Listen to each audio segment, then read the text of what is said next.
Théodore Toiné, bonjour. Bonjour. Merci d'avoir répondu favorablement à notre invitation. Alors ce n'est pas tous les jours qu'on a la chance en fait d'avoir en direct dans ce studio un maire des îles. Avant de faire le point ensemble sur le chantier aquacole de Howe, je voudrais que nous évoquions un instant cette question du désenclavement des îles. Comment ça se passe pour Howe, par exemple? Les habitants de votre commune ont-ils souvent la possibilité de venir autant de fois qu'ils le souhaiteraient donc ici? L'île est-elle ravitaillée donc selon des fréquences qui vous conviennent? Cette question du désenclavement représente-t-elle un frein pour le développement de votre île? D'abord, merci de m'avoir invité. Ça me fait plaisir d'être là et de venir parler de Howe et des Tuamotu en général. Donc, bien sûr que désenclavement, c'est un frein pour les Tuamotu. On demande toujours plus des rotations de bateaux, des rotations d'avions. Encore pour Howe, c'est bien parce qu'on est bien desservi par les bateaux, que ça soit en transport aérien ou en transport maritime. Donc aujourd'hui, il faut peut-être en faire plus aussi pour les autres communes, pour les petites communes comme Napuka, Puka, qui sont un peu plus loin. Hereheretwe, il faut déjà un quai à Hereheretwe. Donc, nous avons discuté du stage, du schéma d'aménagement de l'équipement il y a 2-3 ans, en espérant que ça aboutisse en faveur des Tuamotu aussi. Donc, on a demandé que les îles où l'avion ne pourrait pas se poser à ce qu'on fasse des ports, des quais, pour qu'au moins le bateau puisse y arriver. Donc, oui, c'est un frein. Parce que nous avons une authenticité dans nos îles qui pourrait intéresser les touristes. Donc maintenant, il faudrait peut-être qu'on soit prêt à les accueillir, donc qu'on nous aide un peu plus. Vous en accueillez beaucoup, vous en accueillez combien de touristes? Je parle de Howe. Donc à Howe, la plupart des touristes qui viennent, ce sont ceux qui viennent en voilier, qui descendent un peu des marquises, qui viennent rejoindre Howe et se ravitailler. Donc on pourrait en recevoir un peu plus si Howe était bien prêt ou mieux pour les accueillir. Vous n'êtes pas équipé suffisamment pour le moment? Bien sûr qu'on n'est pas équipé, donc c'est pour ça que on a un projet d'aménagement. On est en train de discuter avec la ministre du Tourisme et l'équipement pour préparer Howe à recevoir ce genre de personnes et les touristes. Très bien. Alors venons-en au chantier aquacole de Howe. Il s'agit d'un chantier, on peut le dire, aux mensurations assez colossales. D'ici 10 ans, la société chinoise espère atteindre une production de 50 000 tonnes de poissons par an. 400 emplois doivent être créés pour la phase de construction, le tout pour un investissement de 32 milliards de francs sur 5 ans. Les travaux ont été lancés le 31 mai dernier. On a cru à un moment donné qu'ils allaient être stoppés pour des raisons de suspicion d'amiante. Alors qu'est-ce qu'il en est exactement? Là, j'entends 32 milliards, 50 milliards, 150 milliards, en tout cas. Pour Howe, surtout pour moi en tant que maire et mon conseil municipal, nous voulons que ce projet se fasse sur Howe. Absolument. Vous connaissez combien il va coûter? C'est pour ça que je dis, on avoisine entre 150, 30, 80 milliards. Vous avez un chiffre? J'ai aucun chiffre pour l'instant. Donc je pense que le chiffre qu'on a nous, c'est 150 milliards. Il y a 4 ans. Donc aujourd'hui, il a évolué en diminution. Mais en tout cas, pour moi, j'ai reçu les investisseurs récemment sur Howe. Et tout ce que je sais, c'est qu'ils veulent commencer rapidement. Et c'est ce qu'on veut aussi. Donc en termes de construction ou de travaux sur Howe, on a déjà commencé depuis 4 ans maintenant. Donc le gouvernement a commencé à faire les routes, à faire la digue pour protéger la route. Il y a eu le terrassement et tout ça. Donc plusieurs choses ont été faites sur Howe. Et aujourd'hui, par rapport aux suspicions d'amiante, il n'y a pas de suspicion, il y a de l'amiante, ça il faut pas le cacher.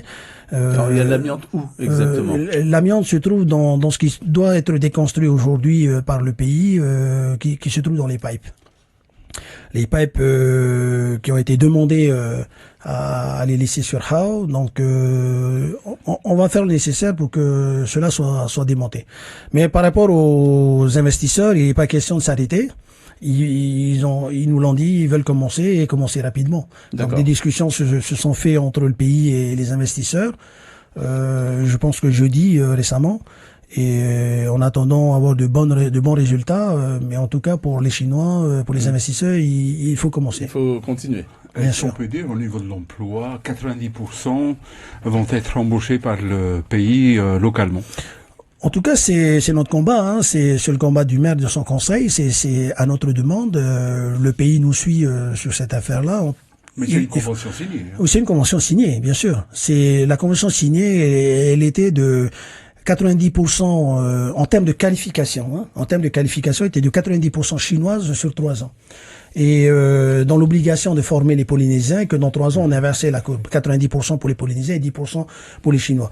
Mais en tout cas, en termes de main-d'œuvre, c'est 100% polynésien.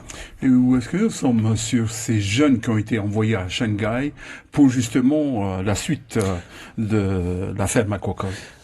En tout cas, aujourd'hui, je suis de tout cœur avec eux parce que je sais qu'aujourd'hui on n'a pas encore commencé le projet aquacole.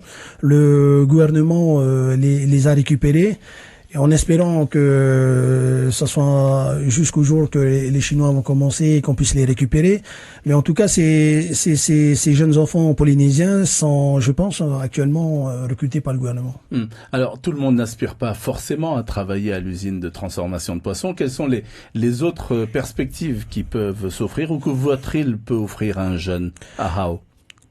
Actuellement, la dernière discussion qu'on a eue avec la ministre Bhutto était de demander, c'est ce que j'ai dit à la population, c'est qu'on ne soit pas spectateur du projet, il faut qu'on soit acteur. Quand je dis acteur, aujourd'hui, beaucoup de personnes veulent investir sur Hao, veulent créer leur business sur Hao, leur entreprise et tout. Et moi, je demande à ceux de Hao, et je l'ai toujours dit, il faut qu'on monte des projets. Et ça, nous avons été suivis par le pays avec des formations au CFPA, avec des formations, même l'ADI nous suit pour que les jeunes puissent monter leur propre entreprise. Donc, nous, on s'aventure dans l'agriculture, dans les maisons de location et dans la pizzeria. Et ça, on l'a fait. Donc, on demande un peu plus que le pays puisse nous suivre sur ces formations-là. Et je pense que la dernière fois, Mme Bhutto nous a répondu favorablement. D'accord. Donc, on peut faire autre chose que du poisson sur Hao. Bien sûr, bien sûr. Alors, les exportations à présent de poissons, on a parlé je disais tout à l'heure, 50 000 tonnes, donc d'ici 10 ans. Alors ça, c'est pour l'exportation à l'extérieur, mais est-ce qu'il y aura du poisson localement? La dernière discussion, jusqu'à aujourd'hui, à ce que je sache, le poisson sera exporté à l'extérieur. D'accord, rien pour le marché local? Rien pour le marché local. Des garanties ont été apportées par rapport à la protection de l'environnement, ça avait fait débat à un moment donné. Quels sont les produits, par exemple, qui seront utilisés pour nettoyer le lagon des déchets? Là, on rentre plus dans la technique. Je laisse le gouvernement répondre à ça. Mais en tout cas, en termes de garantie, moi, je peux dire que moi, j'en suis un. Parce que moi, je ne veux pas qu'on vienne utiliser le lagon n'importe comment. Donc, avec le pays, j'ai demandé au pays de nous suivre sur ce niveau-là. Donc, la garantie à 100%, c'est ce qu'on veut. Mais en tout cas, on laisse les choses faire et puis nous, on est derrière en tout cas. Avant que les choses se fassent, le pays étudie la façon dont les choses doivent se faire sur le lagon. Mais en tout cas, moi, ce que je peux dire et souligner, c'est que les investisseurs font tout pour que ça soit un investissement propre. On parlait tout à l'heure des emplois, du chômage. Finalement, il y aura plus de chômeurs chez vous. J'espère bien. C'est ce qu'on espère tous. J'espère bien. Encore une chose, les premières exportations sont prévues pour 2021 ou plus tard. Vous tiendrez ces délais? Vous savez, depuis le début, on a essayé de tenir les délais. On les a pas tenus, on en regrette et on est désolé pour ceux qui nous entendent et pour ceux qui ont cru qu'on devait déjà commencer.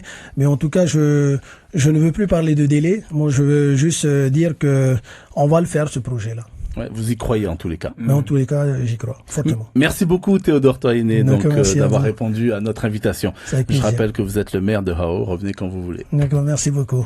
Merci.